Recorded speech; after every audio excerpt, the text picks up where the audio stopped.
faut une synergie importante entre les acteurs. USEM qui voit la partie urbaine et industrielle, SNEL qui a tout un réseau qu'il développe et ONCER qui doit s'occuper de toute la partie rurale et périurbaine. Les principaux résultats de l'étude, c'est qu'on a donné des plans locaux pour tous les 145 territoires de notre pays. Tous ces détails, vous pouvez les trouver dans ce document. Ça fait plus ou moins 500 pages. Il reprend tous les détails de tous les territoires, en plus de ce qui vient d'être présenté ici. Et on a aussi identifié à ce jour 64 projets d'investissement prioritaires. Et ONCER invite tous les partenaires techniques et financiers à s'engager pour la mise en œuvre des projets d'électrification en milieu rural et périurbain. Parce que les enjeux ou les défis est énorme. Nous avons besoin de vous, partenaires techniques et financiers. Nous avons besoin de vous, secteur privé, pour pouvoir réaliser et relever ces défis. Le panel tournera autour de retour d'expérience sur le fonds Mouinda. En janvier 2021, le fonds recevait donc de la présidence son premier chèque, donc une première capitalisation de 5 millions. Beaucoup veulent savoir qu'est-ce qu'on a fait de ces 5 millions. Le programme intermédiaire, c'est un budget de 4 millions. Donc c'est déjà les 4 millions sur 5 qui sont pris.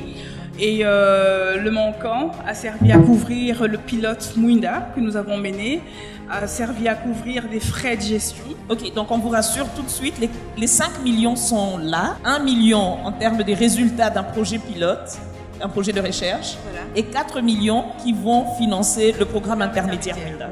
Est-ce que vous pouvez nous parler de l'ARE et nous expliquer un peu le rôle que l'ARE joue dans l'électrification en milieu rural? Sur les 20 missions qui sont celles de l'ARE, on peut les regrouper en 3 missions principales, c'est-à-dire la promotion pour attirer les investisseurs, en garantissant l'accès libre aux lignes, ainsi de suite. Il y a la régulation, évidemment, à partir du moment où vous avez plusieurs opérateurs sur terrain, il y a de la compétition, et dans la compétition, s'il n'y a pas de règles, c'est carrément la jungle. Donc ça, c'est la question de la régulation. Et puis la question de l'arbitrage, parce que là où il y a des hommes, là où il y a de la compétition, évidemment, il y a d'éventuels conflits, ou carrément des conflits qui naissent.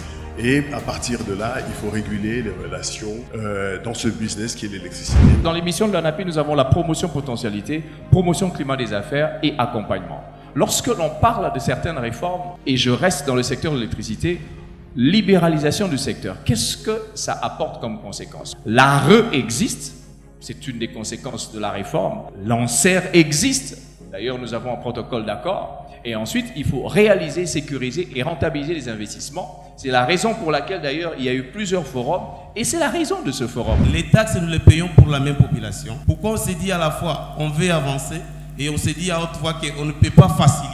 On fait des efforts avec justement des outils ou des instruments tels que la subvention qu'apporte le fonds Mouinda pour combler, pour faciliter, peut-être réduire le risque que vous prenez à chaque branchement. Nous sommes en négociation pour un fonds de subsides. Mouinda, c'est un levier qui vient justement suppléer. Merci énormément pour votre attention. C'était une très longue session, mais je pense qu'elle était très très importante. Merci beaucoup pour la présence des uns et des autres. Merci beaucoup donc pour la journée d'aujourd'hui. Vous avez été vraiment très assidus, on apprécie beaucoup et on se retrouve demain matin. Merci beaucoup.